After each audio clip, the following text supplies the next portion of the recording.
Welcome to all of you who are here. We have just a few people on the call, which we kind of, Alexa and I were talking about this before too. Like summer is a tough time, and like it's like not yet back to school, and I feel like there are some people who, well, and actually Amy is usually my co-presenter and partner in crime, we usually say, and she's off as well. So.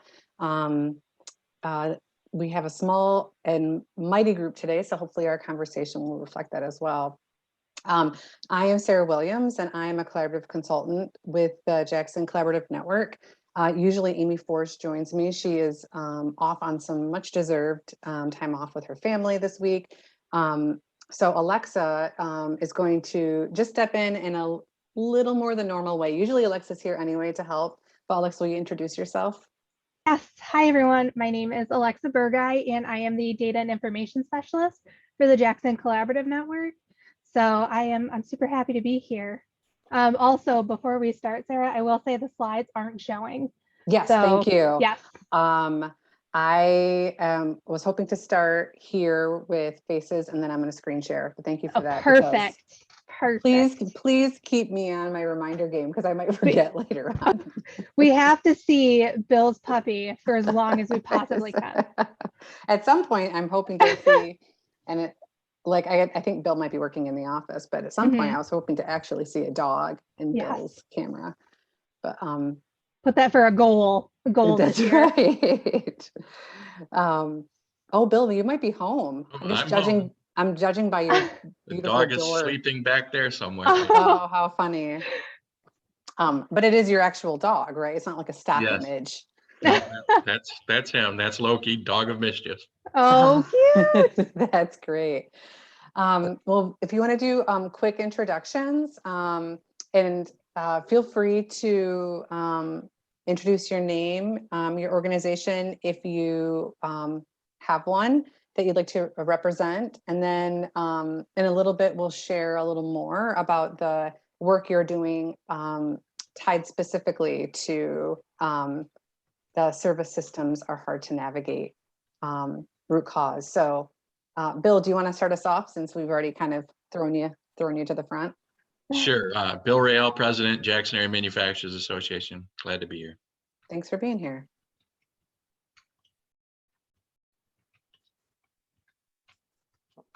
Want me to go next? Sure, Laura. I'm Laura Bigcraft, Services Director at Disability Connections. Thanks for being here. And we have someone on the phone. Yeah, this is Harry Wilson. I'm the chair of the Department of Health and Human Services, Jackson County Board. But I do other stuff, but that's my official role for this. Great. Thanks for being here, Harry. Sure. So I will share screen, and let's see. We can start here.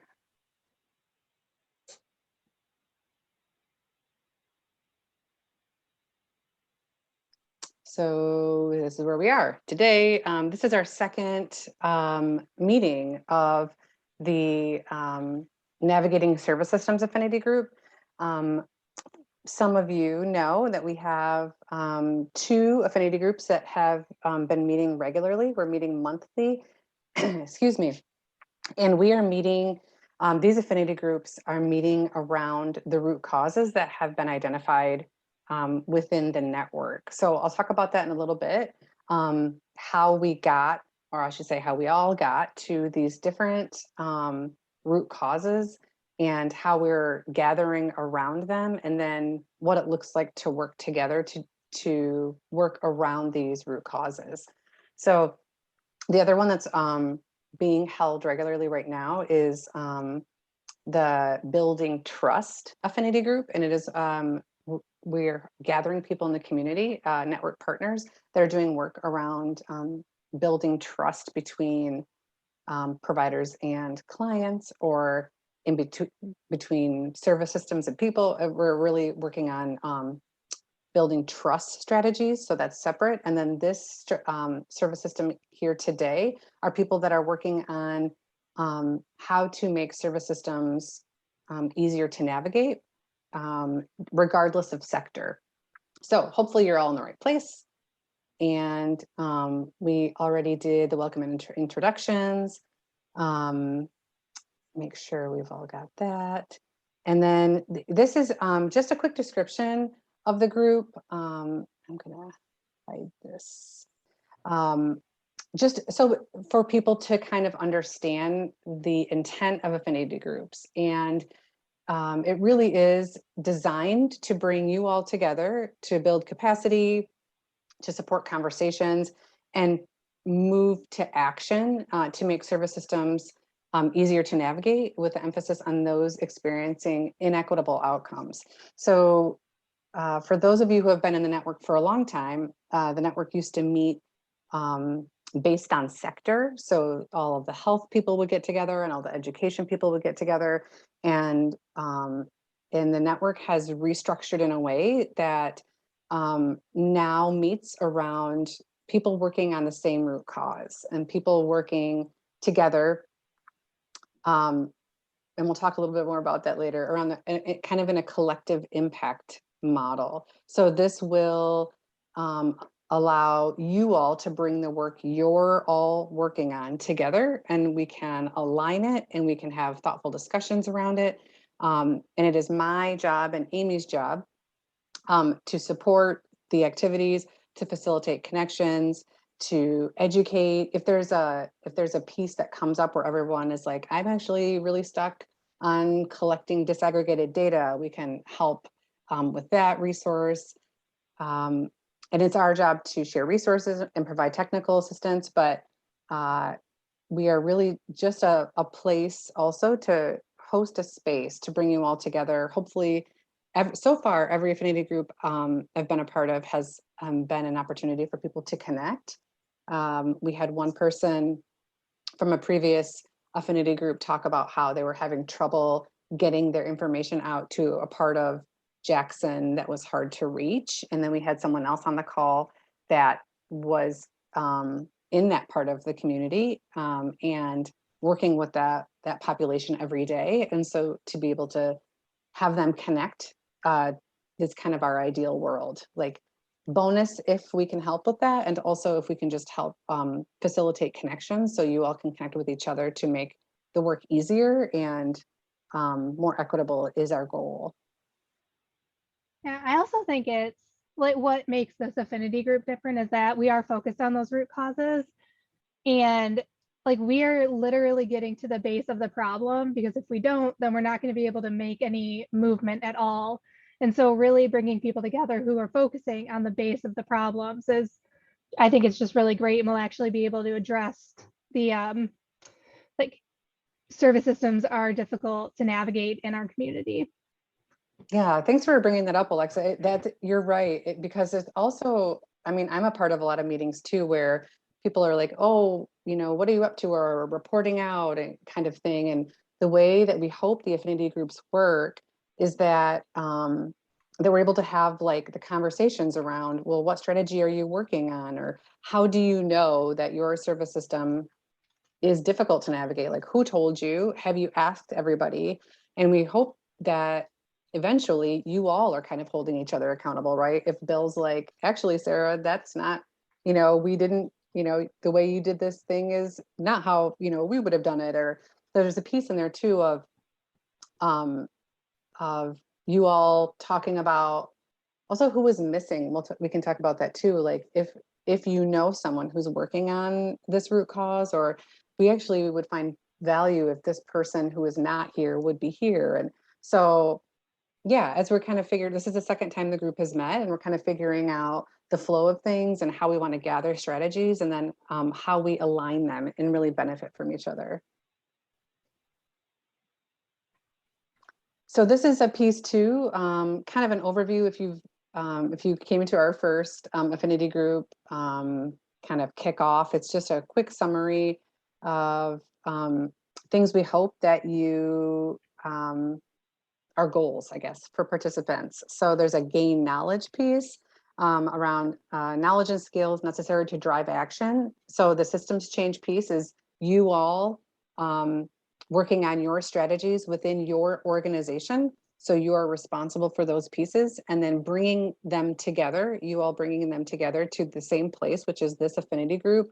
And then us figuring out together how the work can move forward, how we can enhance connections together, which I talked about a little bit already, around reaching different communities. Or maybe Laura's like, I'm actually stuck at this point. I thought I had gathered all this information, but now I'm stuck at this point. And Bill can say, oh, I've actually had that experience, and I had this challenge, or I had this success. And so this is the place we hope that happens. Building relationships. I always say it, like I'm a social worker, and I'm not afraid to say that I think relationships are the key to success in everything. So hopefully by coming to affinity groups, you build relationships with us. We build relationships with you. We have a trusting relationship with us, and then also with each other. And then also we listed here as well, right? Like building relationships with people with lived experience to elevate community power, understanding that communities know what matters most to their health and well-being. Everything we do is with an equity lens, knowing that my lived experience and my place in the community is very different than many community members, many partners, and that lifting up and elevating voices that are closest to the problem is what is going to help us succeed with an equity lens. And of course, we are going to track and measure progress. And I think this is really cool, as we've talked about. I mean, we've had conversations within the team, but also, Alexa, I know that you have, I think, been attending, or correct me if I'm wrong, but there's also like, we've been talking a lot about like equitable ways to track and measure progress. And I will even say, like, in grad school, how I was taught to track and measure progress has been a little bit checked. In, I'm trying to unlearn a little bit of that, because how we have been taught to track and measure progress is maybe not the most equitable. Well, exactly. And I feel like we definitely, those of us who are like, I'm data and information, so I've been in research for a really long time, and tracking and measuring progress on research projects versus tracking and measuring progress on like a community or community members, what their thoughts and opinions are completely different. And what I really love here is that these goals are all, they're all super easy to understand, and they all interlace so well. And enhancing connections and building relationships is something that everyone has said, especially during COVID, when we can't meet and can't build those connections like we used to, where we would just go get coffee and everything would be fine. And so I think now is the time where we're actually bringing people together, building those relationships, not just with other organizations, but also with community members who we may have overlooked in the past. And now, like, we have an in to be able to build those authentic relationships that Sarah continuously talks about every single time. Is the authentic relationships are going to be the base. And that's where we're going to know and learn what we need to know in order to make Jackson healthy, safe, and thriving. Well, maybe you should just take over from here, because that was delightful. Yes, thank you for sharing that. Let's move forward to, we kind of put, as we are developing groups, and as we are hoping that the same group of people continues to meet, we like to think about group norms, and we like to think about expectations that you all have of each other and of us, that so that when we work together, we're all working from the same frame of mind. So this was kind of a drafty thing that we thought was a good starting point. And I'm happy to hear anything that you all might have to add to it, or thoughts around it. Pausing before responding or asking a question. paraphrasing, I thought this was a really good one. I hadn't heard it a lot in group norms, but it says paraphrasing someone's thoughts and ideas. So I think I heard you say this thing, or I thought that was really helpful. It definitely is a social worky term that I'm used to, because then you're not assuming you heard something. So paraphrasing someone's thoughts and ideas, posing questions, obviously to explore an idea and to specify thinking. What might be an example of that? Which students specifically? Putting ideas on the table. I hope you all are going to do that. Bringing ideas, or even putting ideas on the table based on someone else's thoughts, someone else's strategies. Providing data, something that we will push hard for, because we want to make sure that all strategies are data driven, and that we are looking at qualitative and quantitative data, and that the data is from the community that you're serving. Paying attention to self and others, meaningful dialogue, looking at my notes, and then presuming positive intention. I always like that one, assuming that people have good intent, and maybe if someone's words didn't land well, assuming they had positive intent, and kind of working from there. Does anyone have any thoughts on this, or any, like, yes, you agree, or no, you don't agree, or things to add?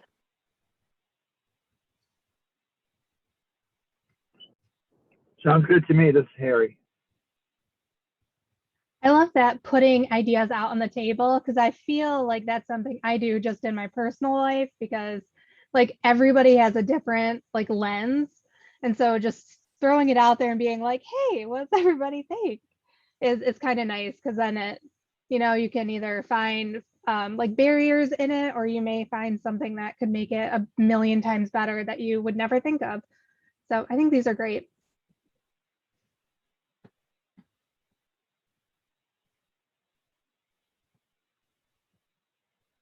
Also, to your point, Alexa, like your example of putting ideas on the table would require this space for people to feel safe to, like, it's kind of a vulnerable thing to also, maybe this idea will totally flop, or maybe this idea is not, won't land well, but if I feel safe in this space to suggest something that might not be award winning or something, so hopefully that, I think you bring up a good point. And the intent of these groups are to create a space where people feel safe enough to suggest something that could or could not land well.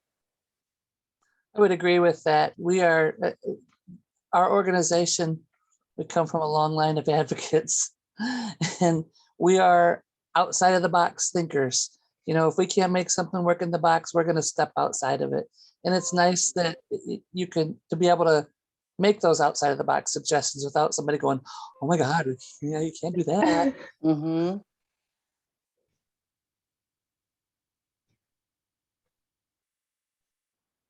That's great, Laura. And also to that point too, right? There's also a piece of, because we all have different lenses, your thoughts or the way you're doing things, there's a very good chance that I never would have thought of that, or didn't think it could be a possibility. So by you suggesting it, it might spur a different creative thing in my mind too, which is why I always think it's best to do work together as a team with different lenses. But yeah. Yeah. And not even like a social work lens versus a research lens, but like, I was born and raised here. I've been in this community for my whole life, but that doesn't mean I have the same perspectives as Bill has, or that Laura has, or Sarah. Like, so I think even just like from those smaller community perspectives, that it's great. Yep.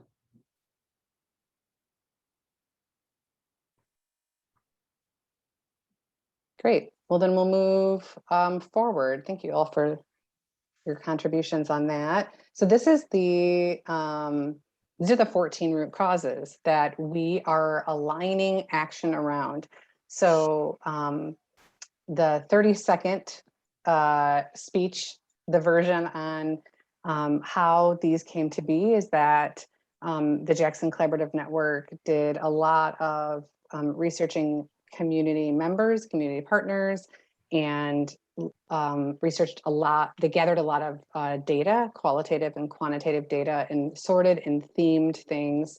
And these were the 14 root causes that kind of rose to the top around priorities and system change targets that the community is working on. So this is what we're all centering around. This is what we're all gathering around now. I say gathering because we're trying to, these affinity groups will be the holding place for how we gather around this work. So I talked earlier around the improved trust between community members and providers is another affinity group that we have. Today, we're meeting around service systems that are easier to navigate. And in September, we're going to launch our third affinity group, which is the services and policies are equitable and benefit the most vulnerable populations. And all of these, the reason we chose these three are because we have partner profiles that hopefully you all have completed on our information hub. We have partner profiles, and we asked you all what root causes you're working on, a brief description of the work you're doing in the community, and then which root causes you're working on. And those three rose to the top. Services and policies are equitable and benefit the most. Might be the, in the past couple of months, that one has like risen to the top. So it also echoes the conversations we've had in meetings and in one-on-one everything. So just so you know, and then probably by the end of the year, we'll launch another one, and it will be based on data. It will be based on what you all are saying you're working on. The idea is that you're entering information in, and we're listening and responding accordingly. I don't think we have capacity to host 14 affinity groups at the moment, but in an ideal world, maybe these will become self-sustaining, or maybe you all will want to host them, or I don't know. We haven't figured that part out yet. We're going one step at a time, and we're going to, this is really where a lot of our work is focused on the network and around the coaching in the TA. The model right now is really around trying to gather people around these root causes. So we're excited about it. We're also trying to figure out if there's a way we can like supplement the affinity groups with also like an online support thing. I'm going to admit that I'm not really good at like online platforms. It's not really my strength, but just trying to find ways to support people. Like if we meet today and a thing, is there also a way that we could have like an online something, a forum, or so throughout the week or next week we could post something as well. So I don't know, just thoughts as we continue to figure out how to gather people around these root causes. Does anyone have any thoughts on this? I would say at this point, hopefully it's not the first time you've seen it. Bill is certified expert in our 14 root causes. Just kidding, Bill, but we do appreciate you attending, and hopefully it's not repetitive, but maybe like the more we say it, you'll be like, I've got those 14 down. And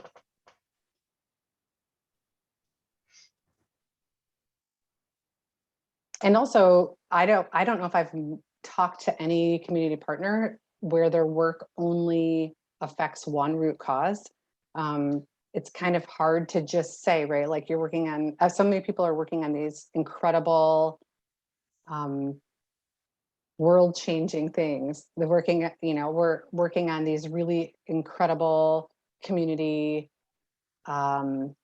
strategies, and most people are saying that, oh yes, my work touches this, and they can select 3 or 4 root causes. So that's normal. And also we don't want to steal all your time. So however you want to prioritize the root causes you attend, or the affinity groups you attend, or maybe there's a coworker that's working on something similar that you would like to have them attend. But just a quick history of the 14 root causes and essentially how we work, how we frame all of our work. 14 root causes, I think Oh. Sarah's already mentioned it, but oh, you're fine. It's just super quick. They did come directly from our community members. So if your work falls in more than one, like that is great. Like that's not a bad thing at all. Like these are literally taken from community members' thoughts and opinions. And so it's taken directly from community members, where we're going to be building upon and hopefully changing things over time. Yeah, the last affinity group meeting we had, both in the service system and the trust affinity groups, we shared some examples of system scan statements that people had said, and kind of, like word for word quotes around people that had talked about they were unable to access housing because of the red tape and the steps they had to get through, or they were unable to get the mental health they needed because this policy said they had to meet this income requirement, and so those are the things I think drive our work, right? Like people are telling us that they want to access service, but they can't. So I think it's important, that we gather around and figure out how to work together to fix it, to make it better. Yeah, I think I these can are, tell you a little bit. I might tell you a little bit about Department of Health and Human Services and where the board has been focusing on for the last few years. I was part of this collaborative a long time ago, and then I got too busy on other things, so I had to kind of step away for a while.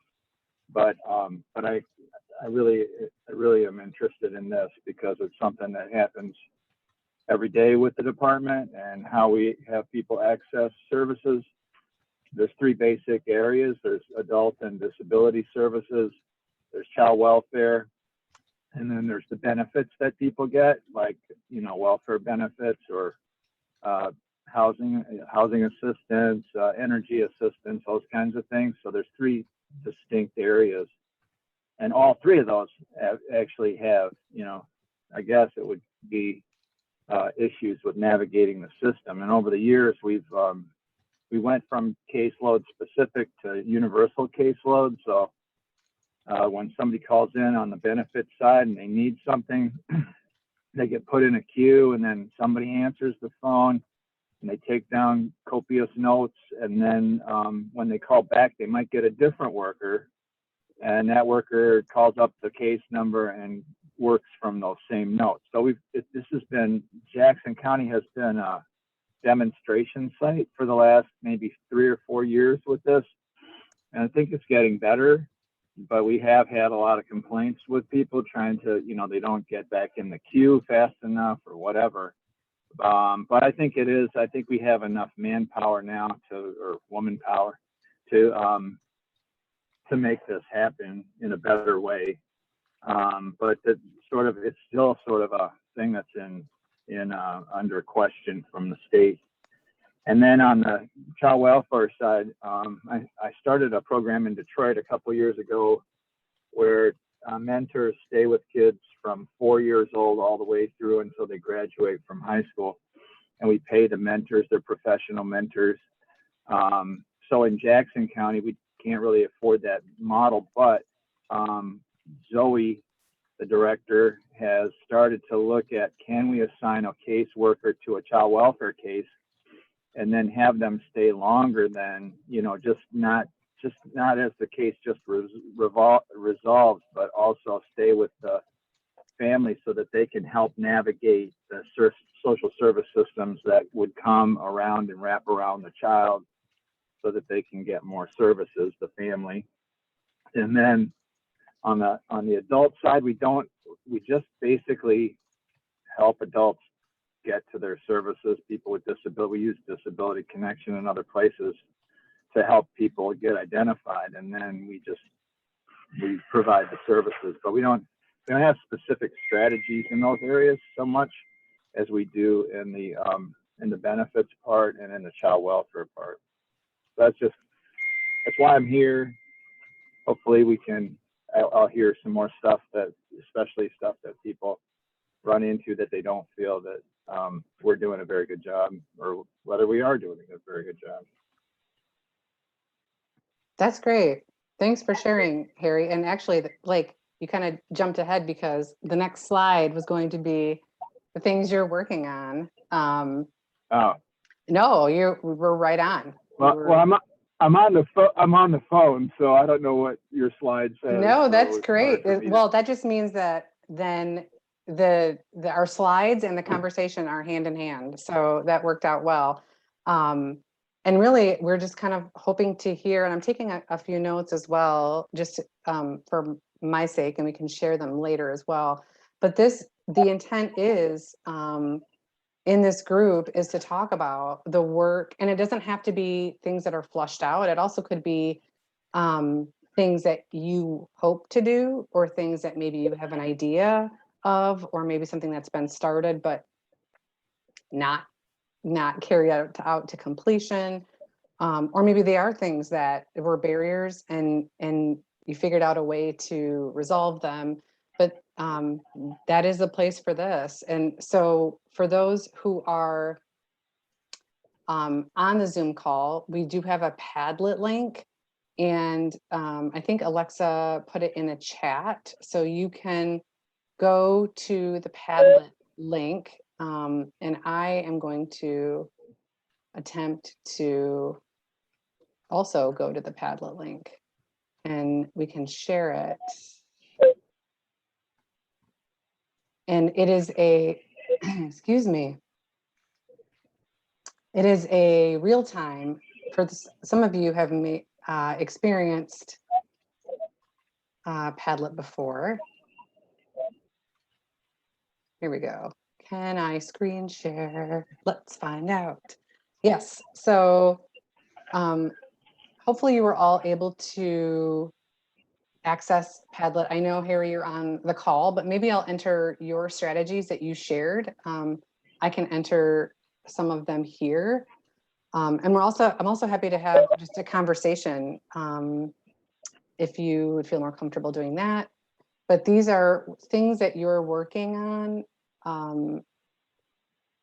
to make service systems easier to navigate. And then up in the corner, you'll see, or what do you hope to work on?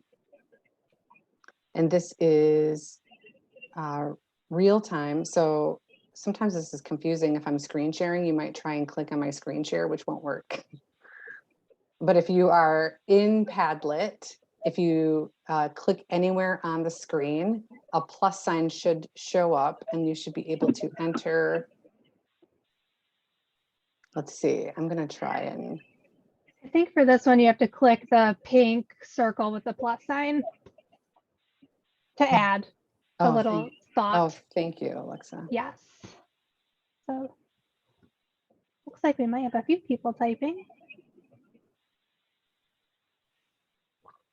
I love Padlet because it's anonymous. Oh, I do too. Yeah. And you can rate what other people have said, which I think is super wonderful too, because that is again anonymous, and so you don't have to be in this weird space of maybe that's not something I should say, or maybe that's not a strategy. So yeah, I'm glad you brought that up. Obviously, we haven't totally figured out the rating, the stars yet. It is an optional thing, but in the future, I think as we talk about, ideas and strategies, people can add comments to things. I think if I double clicked. Oh, I feel like Padlet's gotten an upgrade since the last time I've. But I'm going to put Harry's in here. He had talked about using a computer system with notes. Universal caseload. Oh, there you go.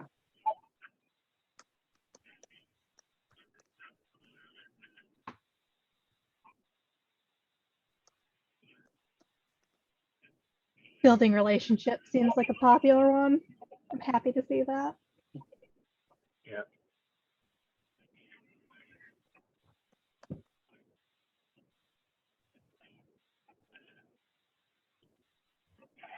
Different strategies.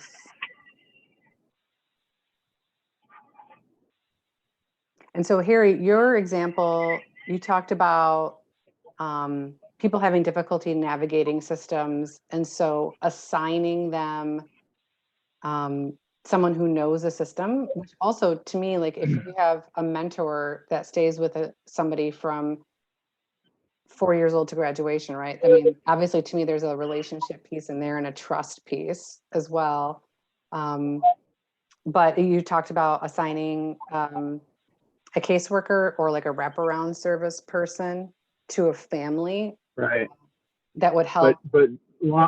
Yeah, but more like as a prevention strategy, like the first contact or before the first contact, if they become aware of something, so that it's not just, you know, normally child welfare doesn't start until there's like a big incident, you know, and then people respond to the incident, and then here comes the services. But we really want to be at a point where we start to start services and access to services before there's a big incident. So the national child welfare folks have started to allow waivers so that you can work with people that are highly at risk rather than wait till they have a big incident. So Are you Jackson County. Are you using ACEs for that? Are we using what? I was to say, how do you identify high risk? Yeah. Oh, yeah. ACEs, those ACEs. kinds of things. Handle with care, different pieces that interact so that you have a piece.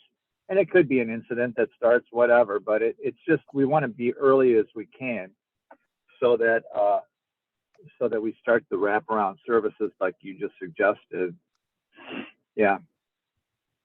That's great. And it sounds like you said that, because I know so many things are hindered by policy and funding. And so you said, it sounds like policies and or funders are allowing for earlier intervention or prevention, right? Yeah. Yeah. Well, they started this, it was called the 4E waiver, and it was in place for about 3 counties in Michigan: Macomb, Kalamazoo, and I think Muskegon County. And so they were allowed to work with people that were in danger of being taken out of their homes and put in foster care.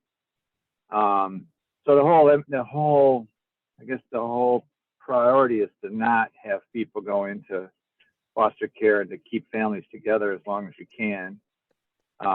And then if they do go into foster care, keep them out of residential care, because we don't think residential care really helps too much.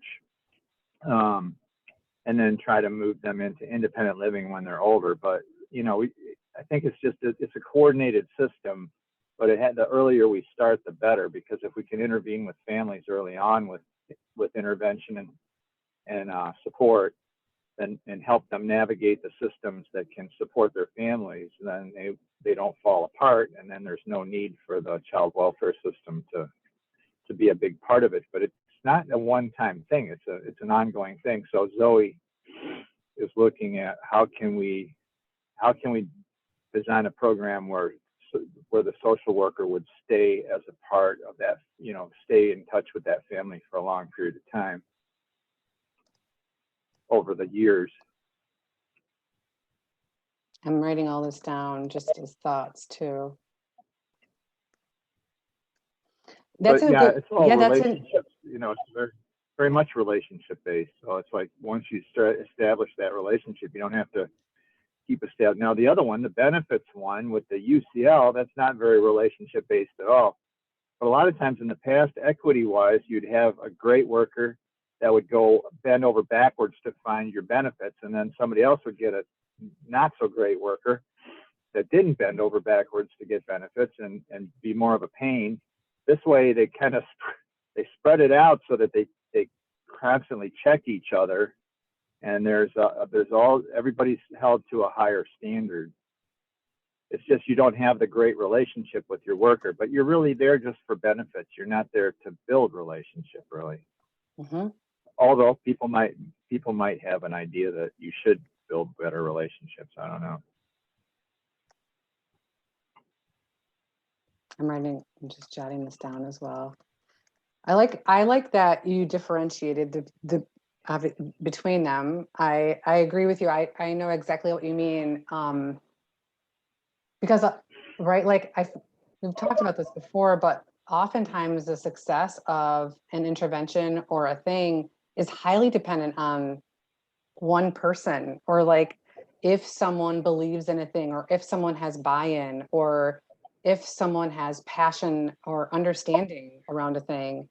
And it sounds to me like this universal caseload system kind of like levels the field a little bit, so you don't have to get Yeah. someone with passion, and it sounds like they're kind of required to meet certain guidelines or certain notes, or whatever the process is, so that it's not hinging on whether or not you get a good worker or not. I would agree with Right. that. Over the course of the time where they've made this change, working with people with disabilities, they come to me and they're like, I used to have a caseworker and I could call her and I knew who I was going to talk to, I knew who to ask for. So we've talked, Harry, about that, the good and the bad points on that too.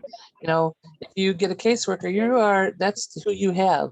And if you don't feel like they're doing anything for you, you're kind of stuck. So this way you have a good chance of maybe getting somebody who will do more. So people are having trouble adjusting to that. Yeah. But we try to They're not social work. They're like a call center, not a social worker, really. Yes. So you're getting people that are versed in the benefits, but they're not there to counsel anybody. They're just there to find out if you're eligible and tell you whether you're eligible or not. So it's more of a mechanical kind of thing that you could do on your own, really, if you want. You could go on the website and do it all yourself. But if you need help, they're there to help you navigate. But they're not. They don't have that relationship piece. It's either you're going to get your food stamps or you're not going to get your food stamps. It's kind of it's pretty much cut and dried government bureaucracy kind of stuff. Whereas child welfare, of course, that's warm and fuzzy, and you need relationships, and you need to raise that, help the community raise that child and that family hold together. It's more of a social work function. Laura, it sounds like you have a similar either intake process, or maybe you have found similar challenges around that piece. We have lots of challenges because with the population that we work with, we're always looking for what's already out there. What do they have? What are the services they have that they don't understand? So we work with just about everybody, DHHS, Community Action Agency, with the shelters, with Region 2, with the Department on Aging, because our people fit in all those categories, So communication for me is huge, and building those relationships is huge, and knowing who to call to get the right answers. So I'm big on opening doors, and keeping the line of communications open. Benefits me, benefits my consumers.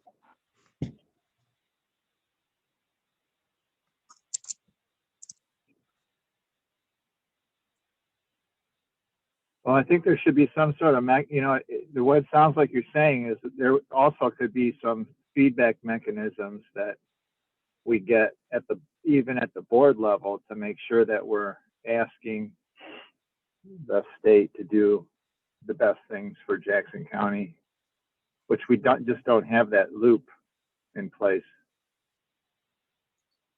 Will you say that again, Harry, about Yeah, I mean, it sounded like when she said that it's just communication is so important, it sounded like what she was saying is that, it'd be great to have a formalized feedback loop into the board so that we would know exactly when people are not getting service the way they should.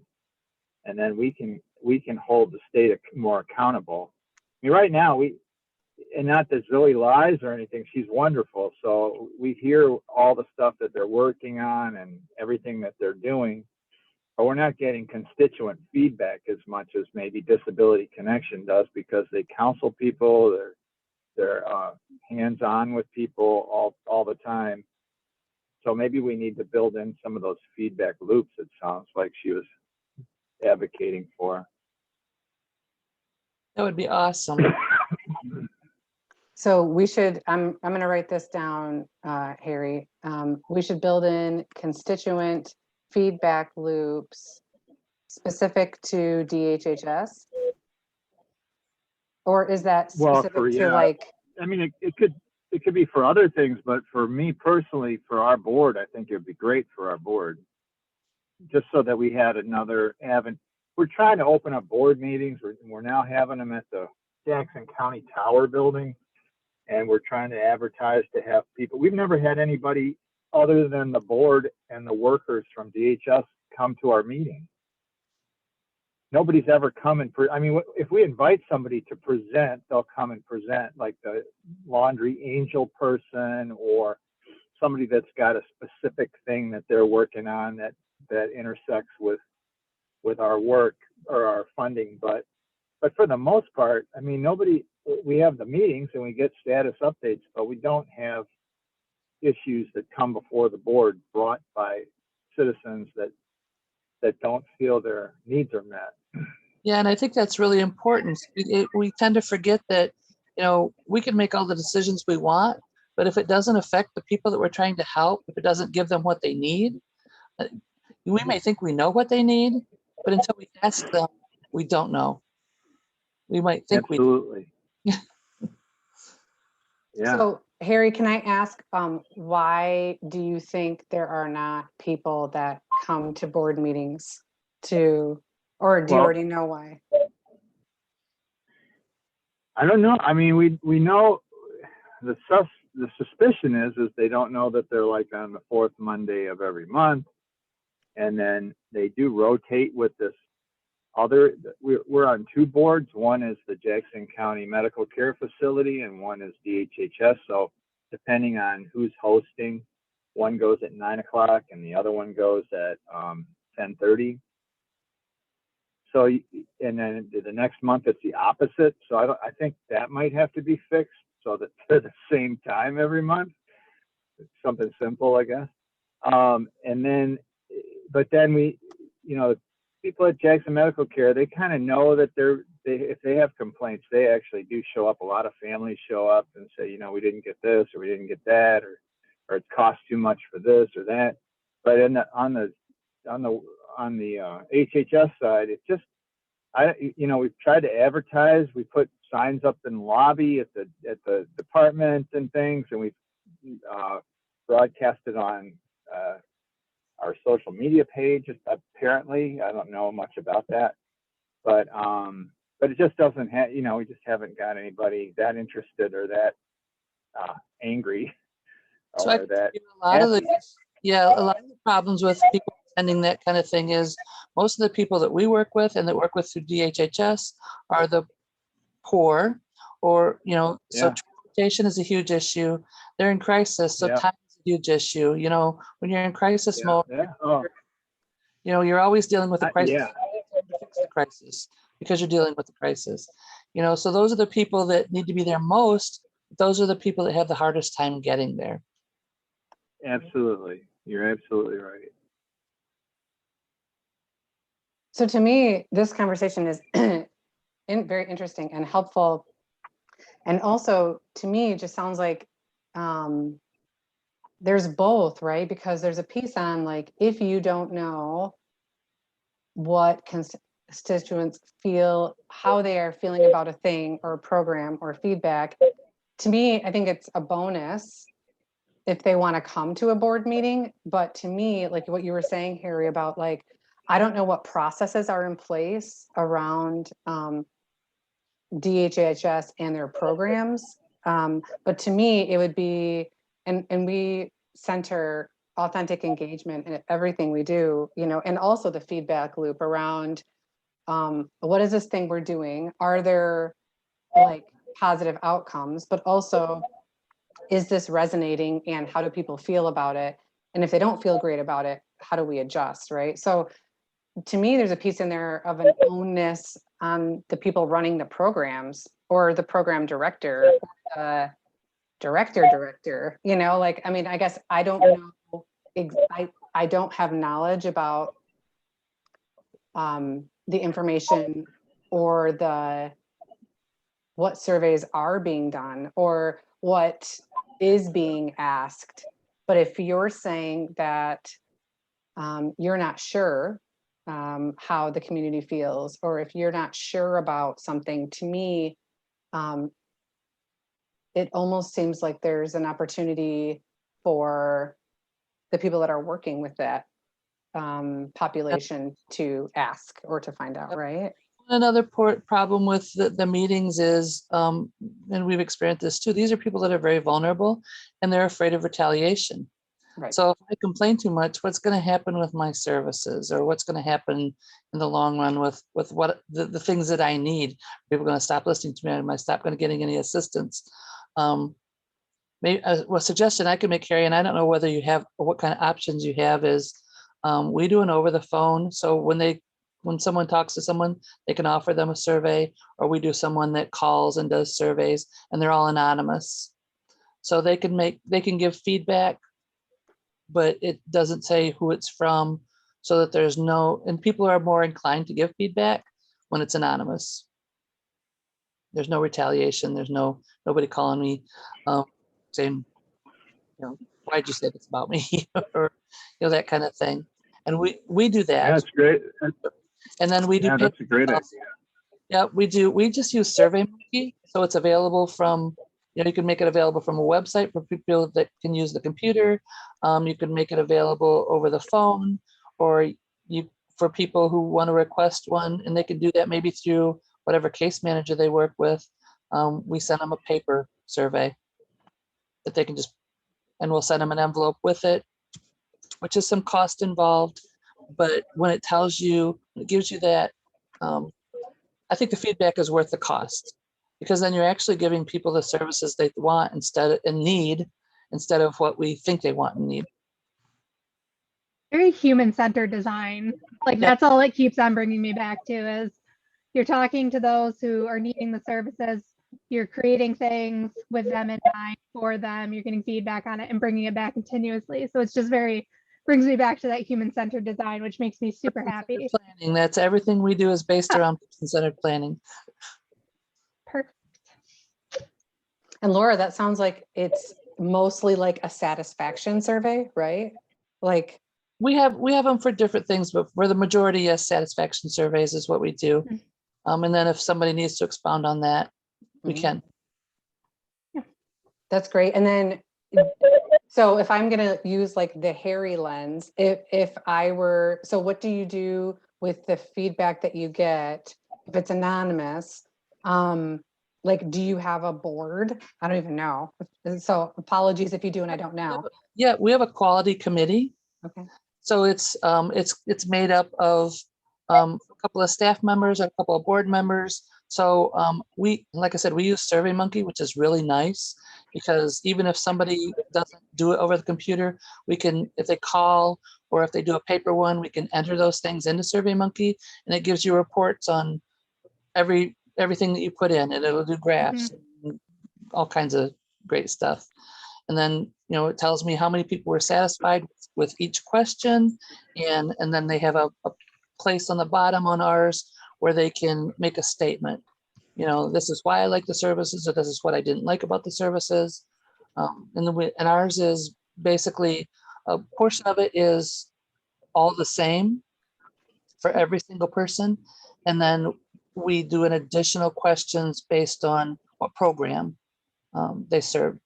And so, whether it's with you, Harry, it says, is it child services, or is it somebody with a disability, or is it just benefits, or, that kind of thing, so that which portion of the population you're dealing with and how to address those questions.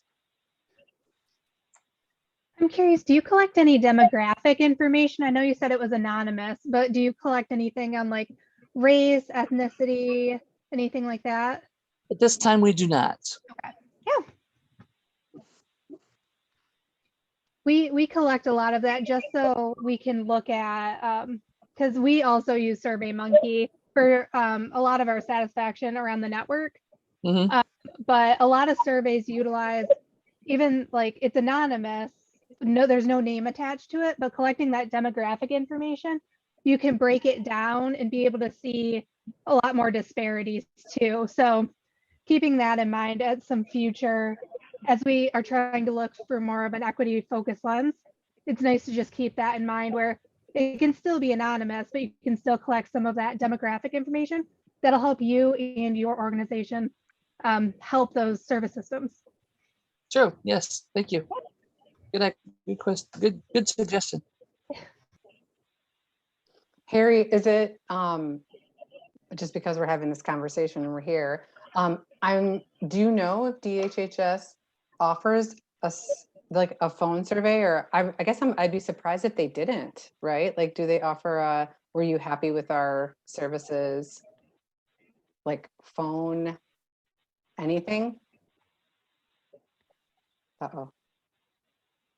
Yeah, I'll have to check. I mean, it doesn't rise up to the board level that much. I can't remember the last time we had a presentation on satisfaction or quality. And that it does all the time on the Jackson Medical Care Facility side, but I don't know that it really comes to us that much. Maybe I'll ask for that this month at the end of the month when we have our meeting. Find out exactly what, because they might do it at the state level and it might roll up there rather than roll up in our county. But it would seem like, and the demographics makes a lot of, I do another project in Indiana and we have to, it's required that all my grantees have to do it's called NOMS, sort of a normative reporting thing for the grant that we have with the federal government. And so it does give us a lot of information about LGBTQ and also Black or Hispanic or, different Asian, whatever. And then age-wise as well. So, I mean, you can really look at the prevention programs that we have in place are geared, we can figure out who's utilizing them and who's benefiting from them the most. But yeah, I like that, Alexa, your suggestion. It's a good suggestion. Yeah, we're in the middle of Zoe. Hopefully you know Zoe, but Zoe Lyons, she does a lot of DEI stuff with the state. So, and she presents on ACEs, so she's really in tune. She's an excellent director, excellent. But I think it would help, to have that kind of data so that we can figure out if we do have equitable programs. Yeah, I know Zoe. She is in I run a work group for the network and Zoe's a part of it. But yeah, I think collecting data that's going to be useful to you in the long run is really the route you need to go. And demographic information can be touchy and you can make it not required. So it's an optional question for them, but yeah, it's just something to keep in mind in the long run. And I am always available if anybody in the network has questions on their survey structure or what questions they could ask.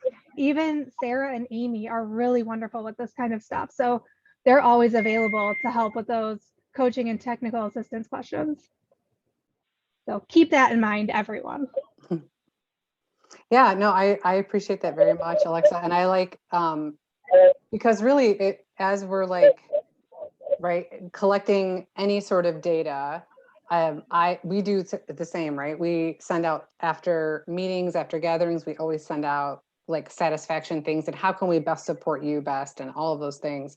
But if you're serving a large population of people, and frankly, if a lot of the work that we're doing as like middle-class white people, and if I'm serving a population that doesn't look like me or is poor or Black or Hispanic or all of these things, and I'm putting out satisfaction surveys and I start disaggregating the data, it's very possible that people of different race or ethnicities might have different experiences with me, right? And so there's also a piece of collecting data that shows that maybe there could be unconscious bias that's playing into programming, or maybe and really that's like hard stuff to talk about. I almost just swore, but I caught myself. But it's really, those are tough conversations. And I think also like the ones we have to have. And I think important to collect that data and then like be with it, right? Like sit with it, like, wow, we are doing a good job, but actually it looks like this pocket of people are not satisfied. And why is that?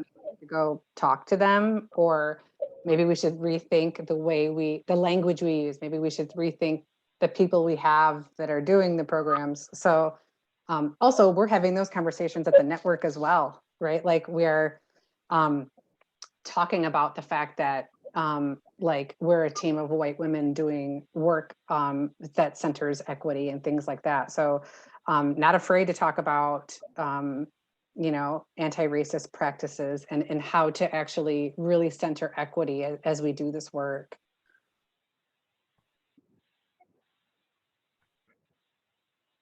What a lovely conversation.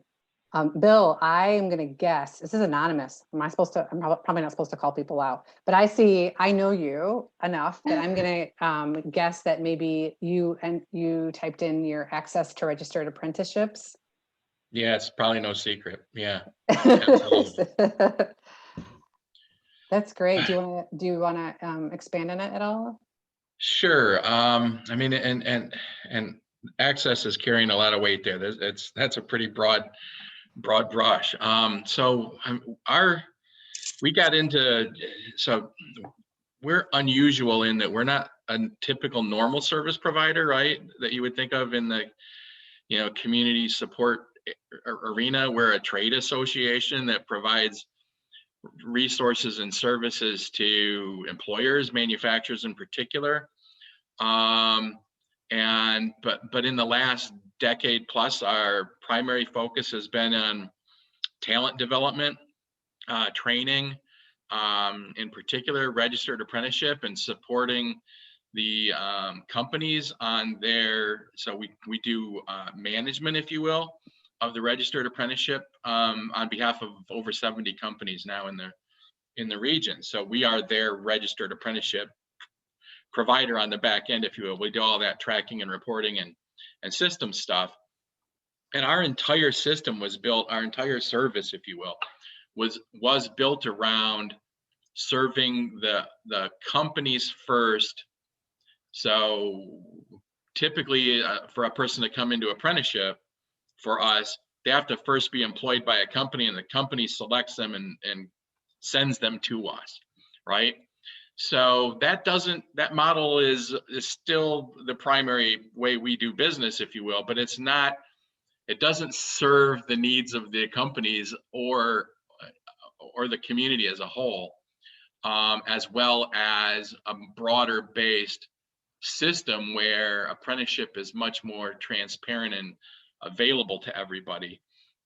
And so we started going down that road years ago with creating summer camps and after school programs and sort of experiential opportunities for kids to learn about these careers and get some skills.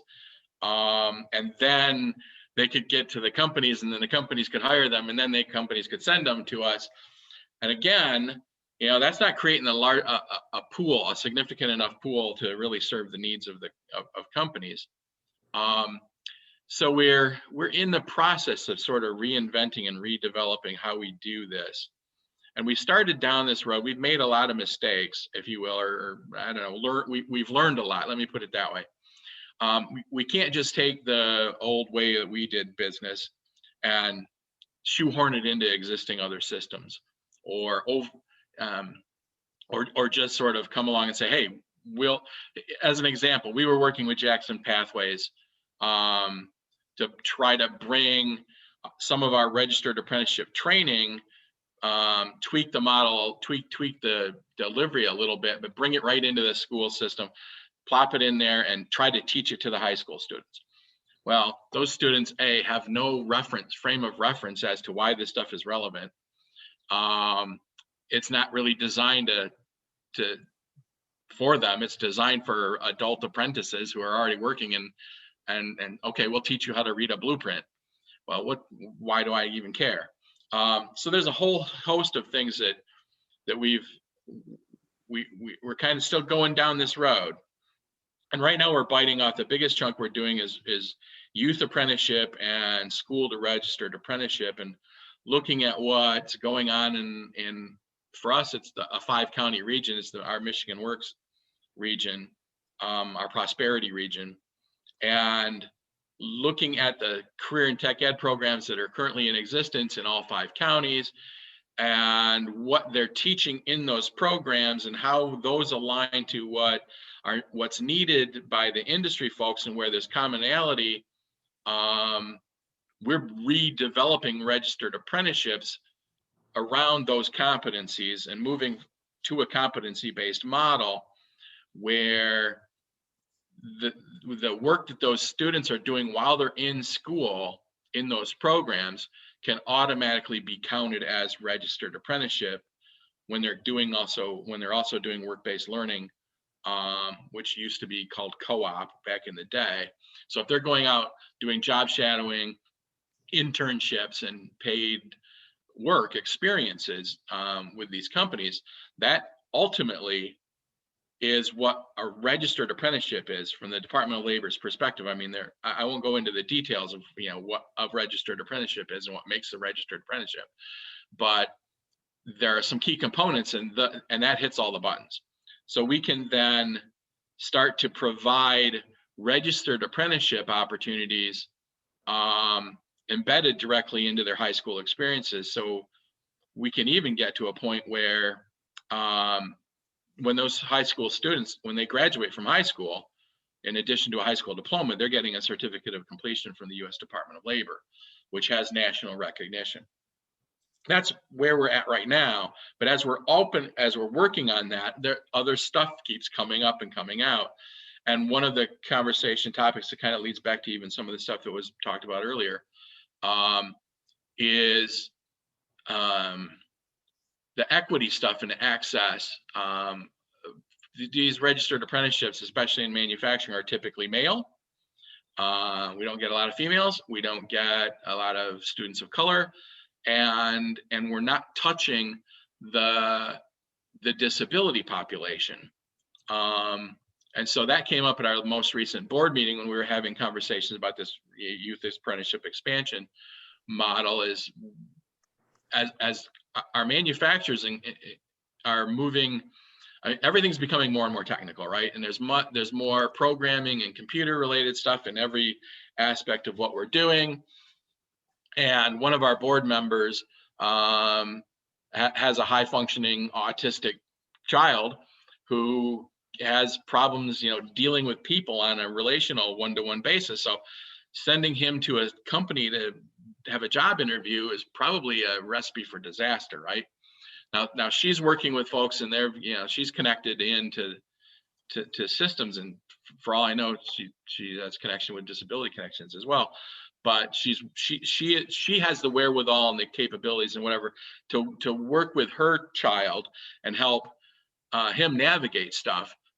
But not everybody has that, and so we were just having an internal conversation with our board and with staff about, as we move down the road here a little bit further into the fall and into the winter, and we get our feet on the ground with this youth registered apprenticeship stuff, that we will start reaching out to folks like Disability Connections and some of the other players in the community, and even DHHS fits into this, but there's a whole host of, the Jackson Autism Support Network, and I mean, the list just kind of goes on. We've already got the beginnings of a list, but we look at Disability Connections as probably a real leader in this conversation, and we'll be reaching out to you guys as we get ready to have that conversation about figuring out how we better connect and start to do what we're trying to do with the K-12 career tech ed programming, with all of the other existing programs that are available in our community. So there are training programs, and there are things that we might be able to look at. How do we bring registered apprenticeship to the table for those components and plug it right in, so that it's not something that you have to send somebody else to after they do something else, but we get it built right into what they're currently doing in the systems and programs that they're already involved in or comfortable with accessing.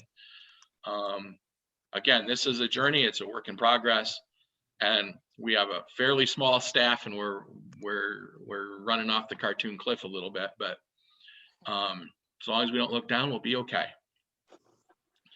I was so happy to hear you say that, Bill, because as you were talking, I was getting more and more excited. I'm like, oh, I got some other stuff. And when you said other stuff, I'm like, me. Yeah, absolutely. You guys are, Hey, you're I have a next on the question. to-do list. Yeah, we had a program actually where we Hey. had kids coming into our building from the Career Center that were failing at those because they had autism and they were having trouble adjusting to the communication issues, or they have dyslexia and they can't read the bookwork.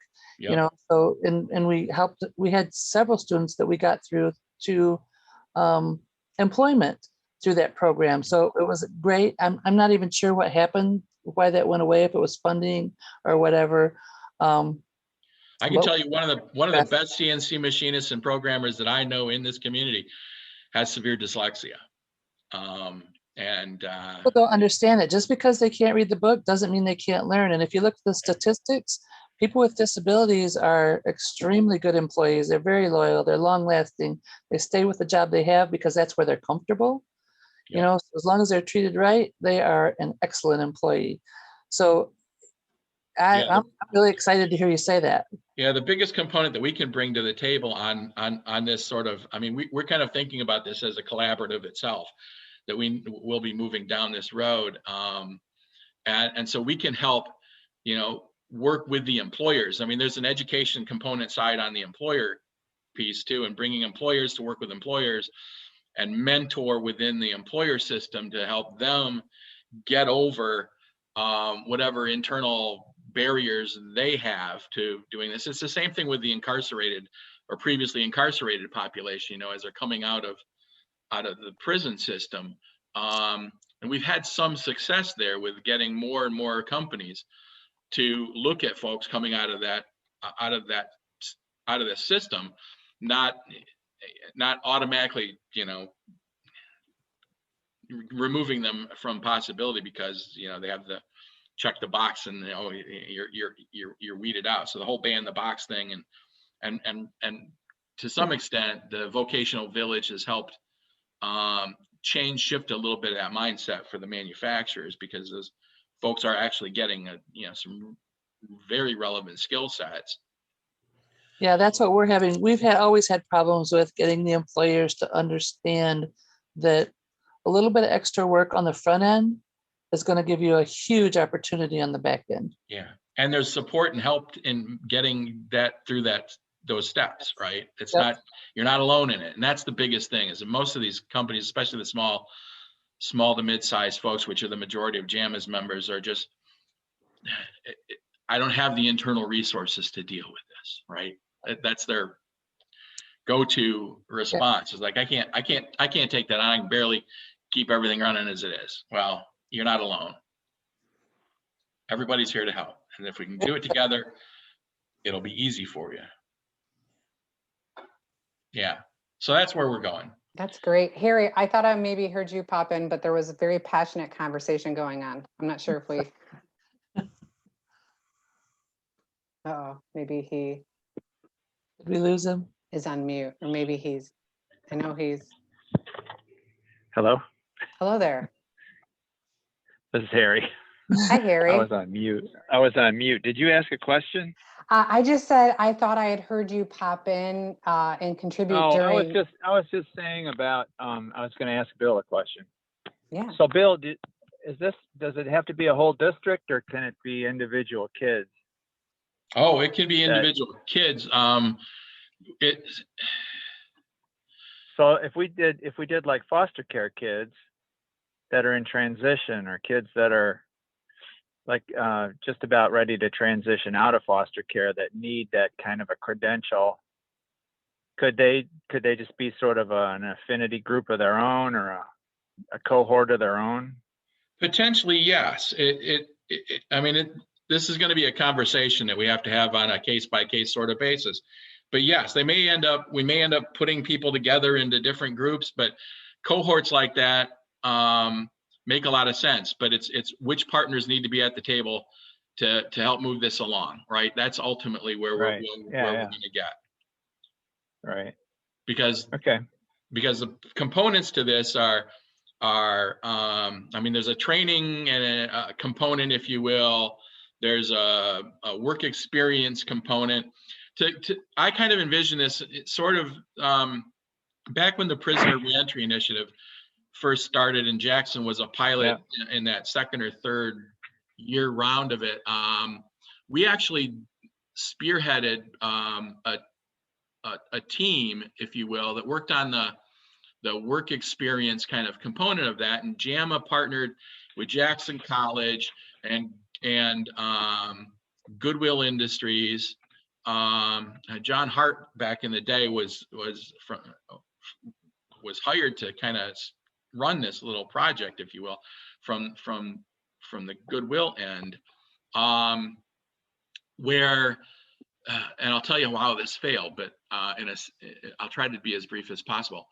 So the plan was that these folks would be identified within the prison system 6 months or more prior to their release, and we would be able to go in and provide them with some very targeted training, manufacturing, entry-level manufacturing related training within the system prior to their release.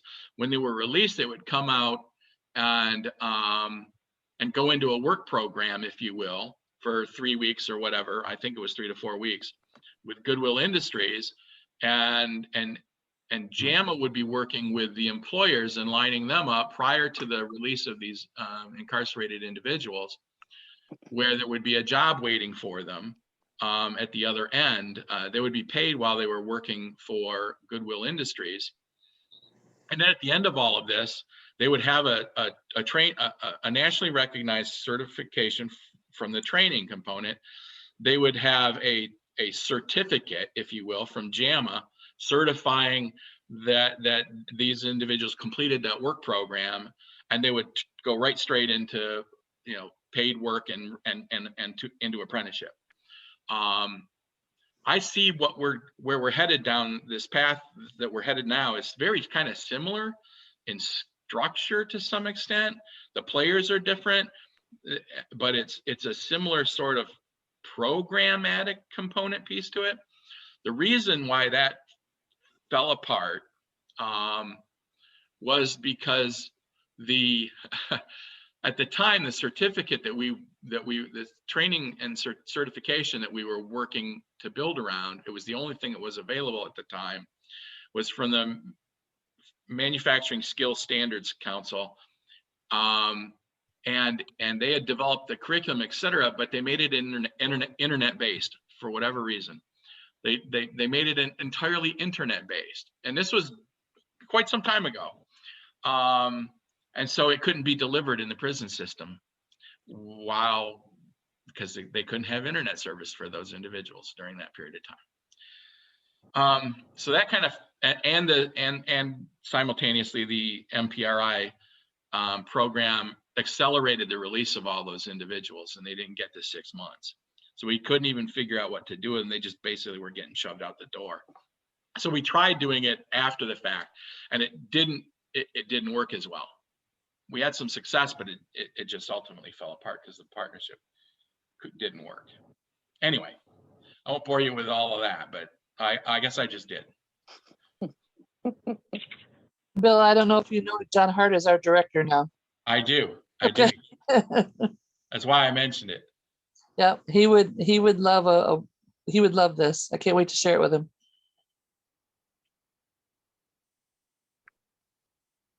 Well, this is great. Again,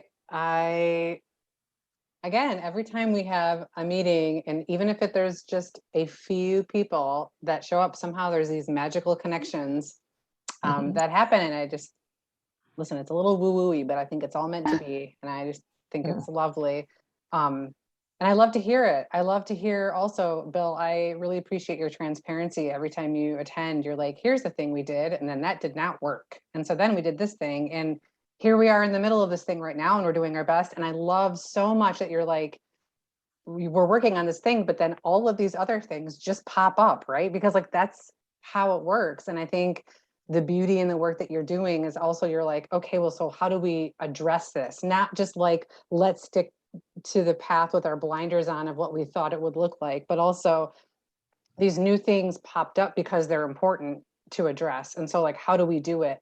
And the fact that there are people in the community that are already doing it well, right? Which is why I think that that's the beauty of relationships and connections, because to your point of like, do directors or whoever have energy, money, time? Like, I don't have the knowledge to how best support a young person with autism. I would not know, but I know Laura might know, or Laura knows someone who knows, right? So that's the beauty of these connections. And also, I love so much how you brought up the equity parts of it. And like, if these people are not represented in our programs, like, well, why is that? And how do we change, right? Because I think it's so important to acknowledge that we have good intent. Like, I'm creating a program, but like, when I look at it, the outcomes are a little bit different than what I thought it should look like. So what are we doing to like, to create equitable programs and outcomes? And I love that you're here sharing this without a true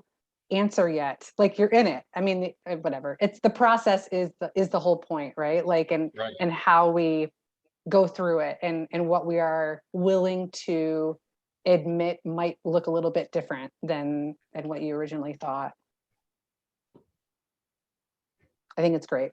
I took some notes there. I added a couple things on the Padlet, and this will also stay live for the next week or so if you want to add to it. And we'll send it out in the email after the call.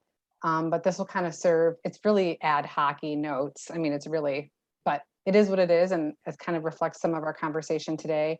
If any of you need my help in connecting after this meeting, please let me know. I'll also include your emails to each other following this meeting. So please feel free to connect with each other as well. It sounds like you have a desire to. I'm already like just thinking about like the next meeting we have, and like, gosh, who else could we bring to this like disability justice conversation? I was telling Alexa too.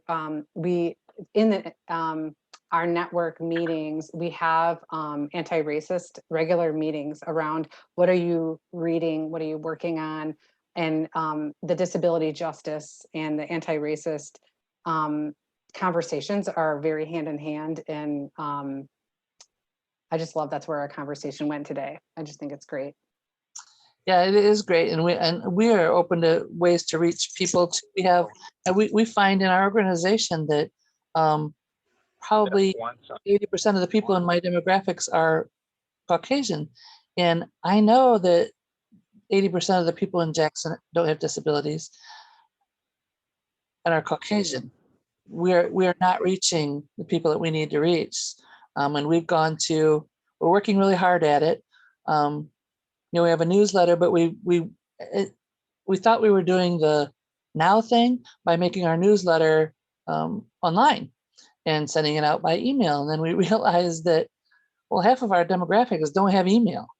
So we've gone back to, we're now doing a paper newsletter, and we're broadcasting and advertising where those demographics are that we're not reaching, and trying to pull them in to us. Well, it's just like your surveys, Laura. Like, you utilize SurveyMonkey, but you allow it online. They can call in, they can send it out. So you're just making sure you reach your entire population. So that's great. Yeah, that's what we found, that it does everything the same way. So you have to be diverse in how you present your information if you want to get the right information back. Got to make it accessible. Yes. That's right. Yes. And it also then shows that you're not just doing a thing to check a box. You're actually doing a thing that best supports your population. Right. Well, That is lovely. And we are almost out of time. I can't believe it. But I can, and I'm thrilled. So I will go here and quickly share just the end because we are going to skip a lot of things. um, Got you off track. no, this is great. I love it when things are off track.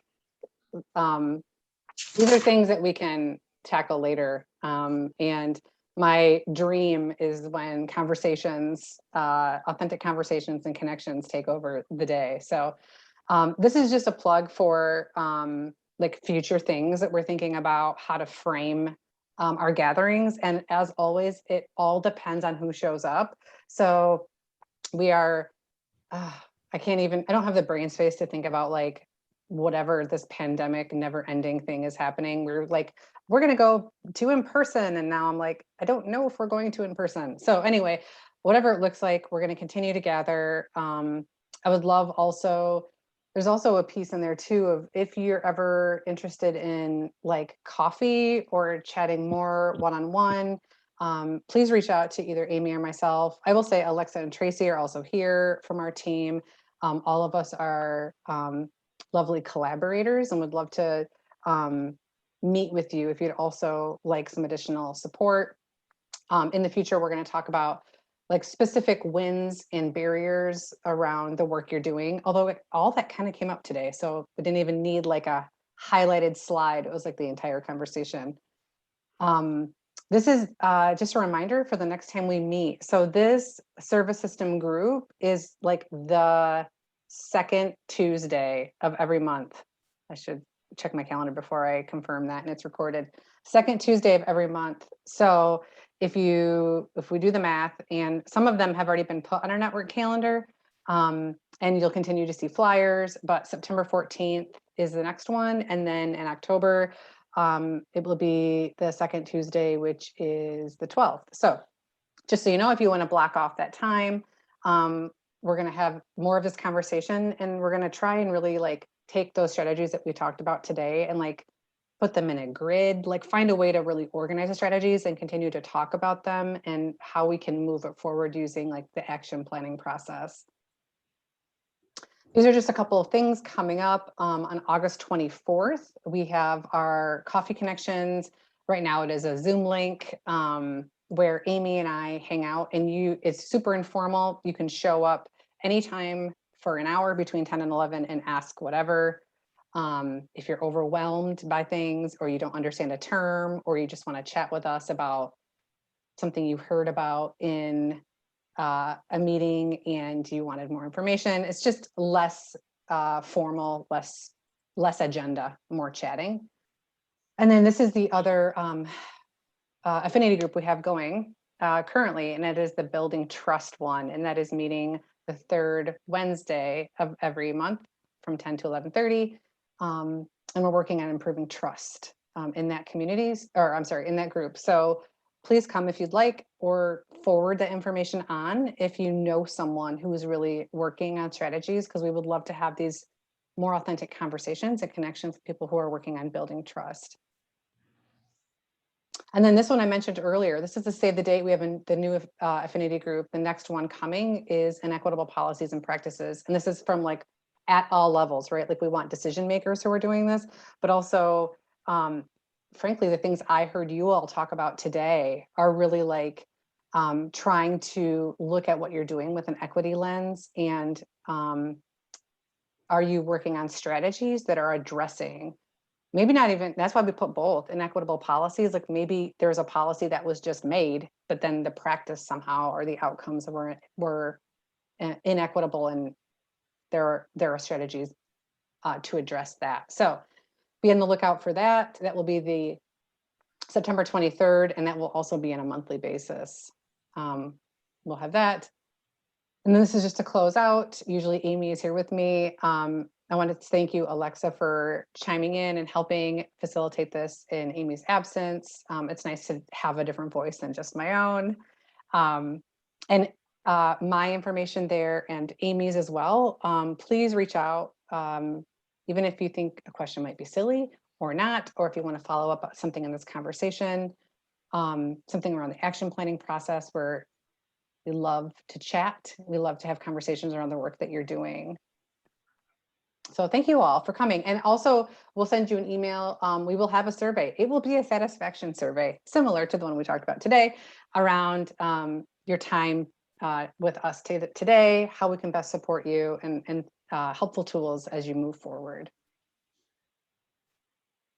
in the work. And that's all.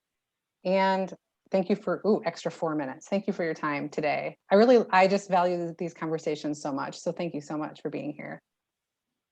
Okay, thank you. It was a great meeting. Thank you. Thank you.